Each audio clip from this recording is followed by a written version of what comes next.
Hey there, Ted from Marketing for Hippies.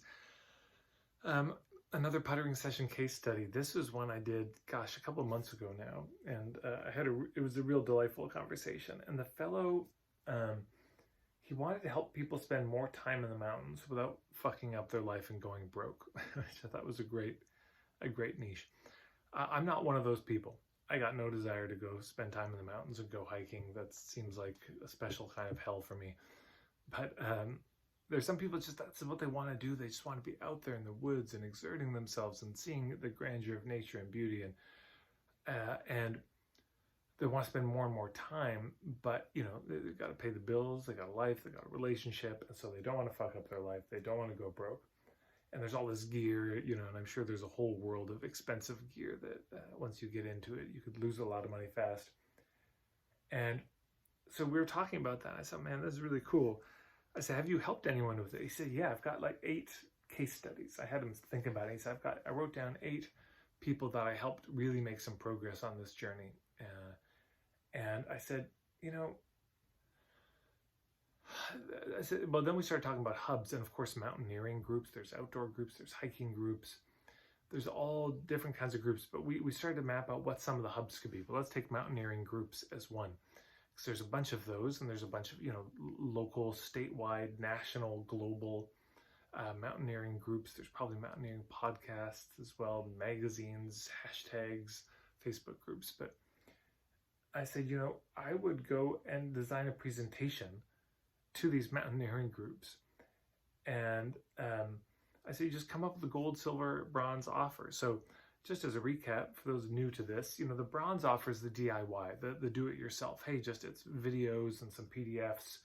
The silver offer is more of a group level. The gold offer has the one-on-one help. I said, I would just come up with those 3 levels of offers and do the presentation and say, hey, if you want to work with me, if you want help in this journey, here's 3 options. Let me know which one, if any of them are a fit for you. And he had a lot of fears coming up about this. Just the normal internal fear of being seen, fear of success. What if I screw this up? What if all that? And so there's here's the piece of advice I want to leave you with. Hopefully you can hear the importance of niche and hub marketing, and sharing your point of view and sharing stories and marketing. By him sharing, in that presentation, he'd be sharing the 8 stories. Here's this person, they're on Island A wanting to spend more time in the mountains, but they're, it's going to screw up my life. It's going to cost a fortune. I help them do it. Here's person 2. Here's person 3. And as he's sharing those stories, the point of view is coming across.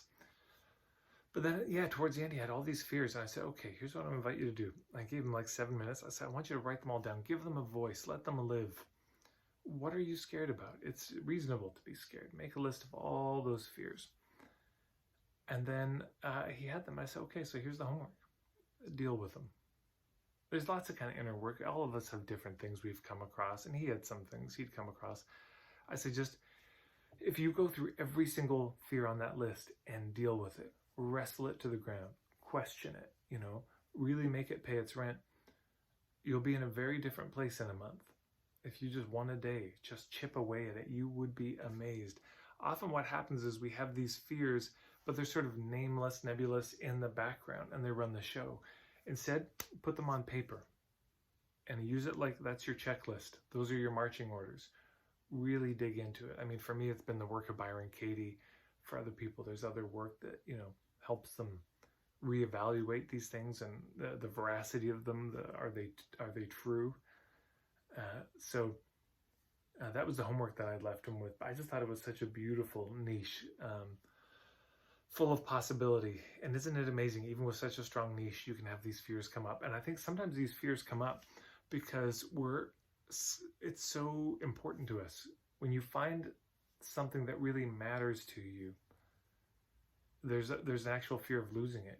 If you are dating and you're dating somebody you're not that into and they break up with you, or you think they might, it doesn't bother you. But if you're really in love with somebody and you think they might want to break up with you, that's harder. So when you fall in love with a niche, with a business idea, it's going to bring up all this stuff because you care.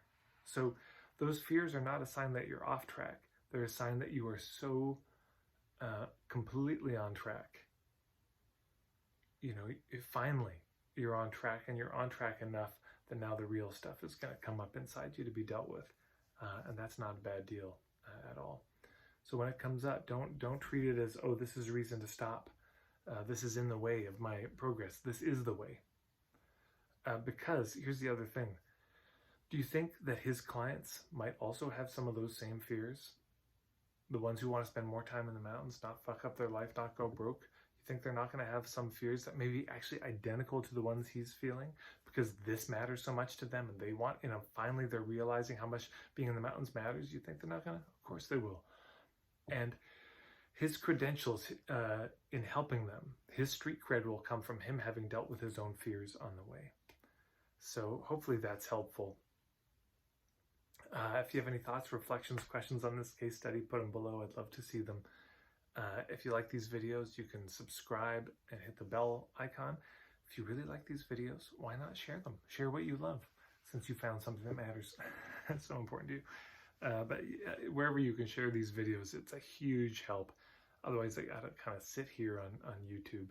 But if you put them on Facebook or in a group, or you text them to a friend who you think it might be beneficial for, it helps them, it helps me certainly, and I'd be grateful for it. That's all for today. Thanks.